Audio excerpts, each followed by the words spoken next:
Hello my dear students, हम यहाँ बात कर रहे हैं रोटेशनल मोशन में बहुत ही important concept that is called torque. और अगर हम टॉर्क की बात करें तो टॉर्क को डिफाइन करने के लिए हम यहाँ लिखते हैं टॉर्क इज इक्वल टू, अगर हम टॉर्क को डिफाइन करें तो यहाँ हम लिखेंगे torque is equal to force into perpendicular distance. Force into perpendicular distance, जो एक्सिस ऑफ रोटेशन से परपेंडिकुलर फोर्स है वही रोटेशनल मोशन प्रोवाइड कर सकता है। So F into perpendicular distance is equal to I into alpha. I यहाँ पर moment of inertia है, अल्फा एंगुलर एक्सेलरेशन। ये बड़ी इंपॉर्टेंट इक्वेशन है जब कभी हम रोटेशनल मोशन की बात करते हैं तो। उसी से रिलेटेड हमारे पास में यहाँ पर एक न्यूमेरिकल है।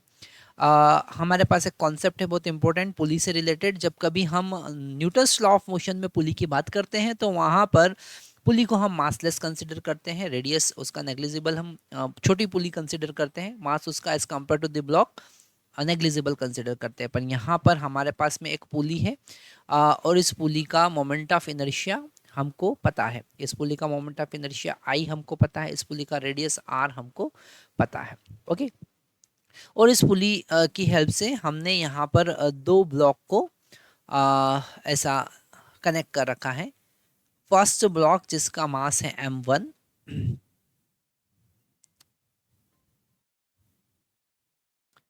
तो फर्स्ट ब्लॉक का मास हम यहाँ पर m1 कंसिडर कर रहे हैं, है ना। तो ये हमारे पास में m1 ब्लॉक है और सेकंड ब्लॉक का मास हम m2 कंसिडर कर रहे हैं। और ये जो सरफेस है ये अभी हम स्मूथ सरफेस कंसिडर कर रहे हैं, मतलब हम यहाँ पर फ्रिक्शन फोर्स को काउंट नहीं कर रहे हैं। ओके, तो इस पुली को रोटेट करने के लिए अगर हम टेंशन की बात करें, अगर हम यहाँ पर इस पुली को मासलेस कंसिडर करें तो जो न्यूटन्स लॉ ऑफ मोशन में हम क्वेश्चन सॉल्व करते थे उसके अकॉर्डिंग दोनों में टेंशन सेम होता था। ओके, और यहाँ पर हमारे पास में एक्सेलरेशन का जो एक्सप्रेशन आता था वो आता था m1 into g divided by m1 plus m2।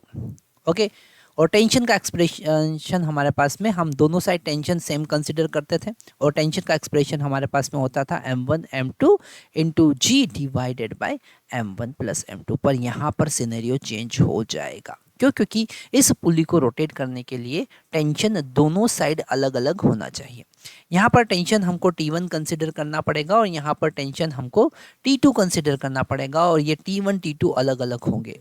Definitely T1 का वैल्यू T2 से ज़्यादा होगा, तो T1 जो है इस पुली को क्लॉकवाइज डायरेक्शन में टॉर्क प्रोवाइड करेगा और T2 इस पुली को एंटी क्लॉकवाइज डायरेक्शन में टॉर्क प्रोवाइड करेगा। तो अगर हम T1 की बात करें तो हम यहाँ पर लिख सकते हैं, अगर हम नेट टॉर्क की बात करें तो T1 का टॉर्क जो होगा वो होगा T1 into perpendicular distance R। यहाँ पर अगर हम इस T1 की इस एक्सिस ऑफ रोटेशन, क्योंकि ऐसे हॉरिजॉन्टल एक्सिस के अबाउट ये पुली रोटेट करेगी, है ना, तो इस पुली के अबाउट अगर हम इस हॉरिजॉन्टल एक्सिस के अबाउट इस टेंशन T1 का टॉर्क देखें तो परपेंडिकुलर डिस्टेंस R का मल्टीप्लाई कर देंगे, same as it is T2 में भी परपेंडिकुलर डिस्टेंस R का मल्टीप्लाई कर देंगे और यहाँ पर हम लिख सकते हैं is equal to I into alpha, जैसा हमने स्टार्टिंग में डिस्कस किया था। यहाँ पर इस अल्फा को हम acceleration A divided by R लिख सकते हैं।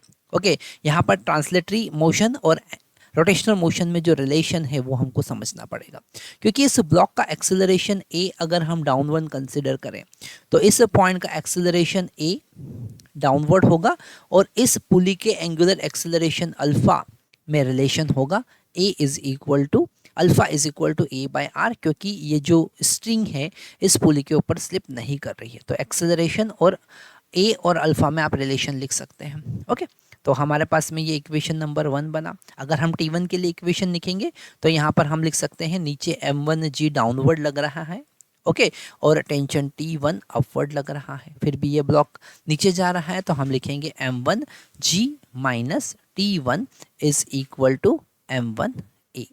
ओके, यहाँ पर एक्सेलरेशन दोनों का सेम होगा क्योंकि ये इनएक्सटेंसिबल स्ट्रिंग है, पर यहाँ पर टेंशन अलग अलग होगा क्योंकि पुली को रोटेट करने के लिए T1 का वैल्यू ज़्यादा होना चाहिए, नहीं तो वो रोटेट नहीं होगी। और इस ब्लॉक का अगर हम एफबीडी लिखें तो हम लिखेंगे m2 into a is equal to T2। Okay, T1 T2 का वैल्यू हम यहाँ से निकाल कर फर्स्ट इक्वेशन में पुट करेंगे और एक्सेलरेशन का वैल्यू फाइंड करेंगे। तो T1 का वैल्यू हम यहाँ पर लिख सकते हैं T1 is equal to m1 into G minus m1 into A, और यहाँ से t2 का वैल्यू अगर हम लिखें तो t2 is equal to m2 into g. Okay, ये हुआ हमारे पास, इसका वैल्यू यहाँ पर पुट करेंगे। t1 का वैल्यू हमने लिखा m1 into G minus m2 into ए, माइनस t2 का वैल्यू हमने लिखा m2 इंटू जी, और यहाँ से r हमने कॉमन ले लिया, is equal to i into alpha. Alpha का वैल्यू क्या होगा, a बाई आर। अब यहाँ पर हम a का वैल्यू फाइंड करेंगे। ओके, यहाँ पर t2 का वैल्यू m2 इंटू जी नहीं, m2 इंटू ए होना चाहिए, वही हमने लिखा था। तो ये थोड़ा सा ध्यान यहाँ पर देना है हमको, है ना। तो अगर हम यहाँ पर इसे आगे सॉल्व करें तो हम लिख सकते हैं m1 into G minus is equal to m1 plus m2 plus I by R square into acceleration A. तो यहाँ पर एक्सेलरेशन ए इक्वल टू हमको मिलेगा m1 into g divided by m1 plus m2 plus I divided by R square.